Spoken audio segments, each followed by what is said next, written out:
All right, let's talk about Betterment. A huge name in the financial tech world. They just had a massive data breach. And this is the crazy part, it didn't happen by cracking some super secure system. So today we're going to dig into exactly what went down and, more importantly, what this all means for you and your data. 1.4 million. That is a huge number. And it's the number right at the center of this whole Betterment story. I mean, when you see a figure that big, you know this isn't just some small glitch. But what does that number actually mean? So that number comes from a really well-known site, Have I Been Pawned? If you've ever checked if your email was in a data breach, you've probably used it. They got their hands on the data and confirmed, yep, it's a list with 1.4 million unique email addresses. This is really our first concrete look at just how big this thing was, which Betterment first told us about back in January.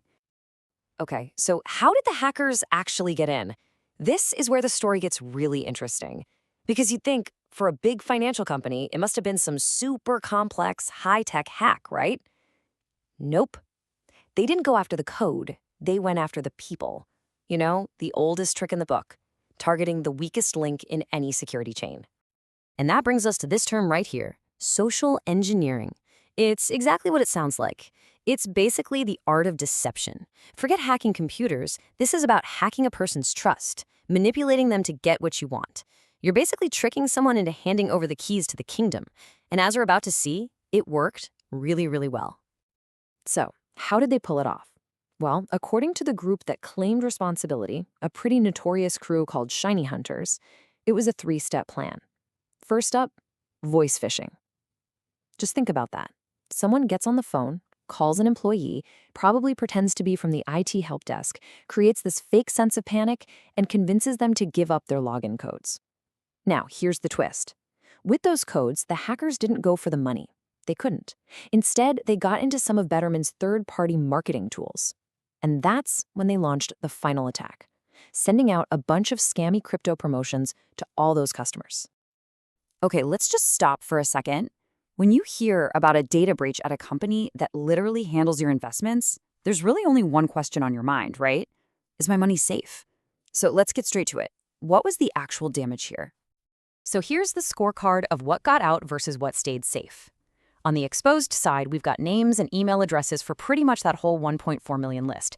And for some people, it was worse. They also got phone numbers, mailing addresses, even dates of birth. But, and this is a huge but, look at that secure column. Betterment has been very clear. Your passwords, your login details, your investment accounts, and most importantly, your actual money, all of that was not touched. That is absolutely critical. Phew, okay, so the money's safe, we can all breathe a little easier, right? Well, not so fast. Why is this still such a big deal? Because in the world of cybercrime, just getting your contact info, your name, your email, your phone number, that's like striking gold. The first breach is just step one.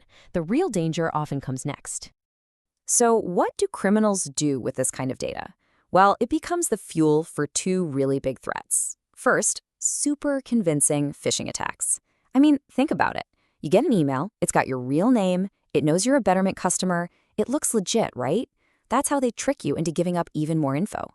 And second, they can try to take over your other accounts. They use your personal details to try and reset passwords or answer security questions on your bank account, your social media, you name it. So that brings us to the most important question of all. What are you supposed to do now?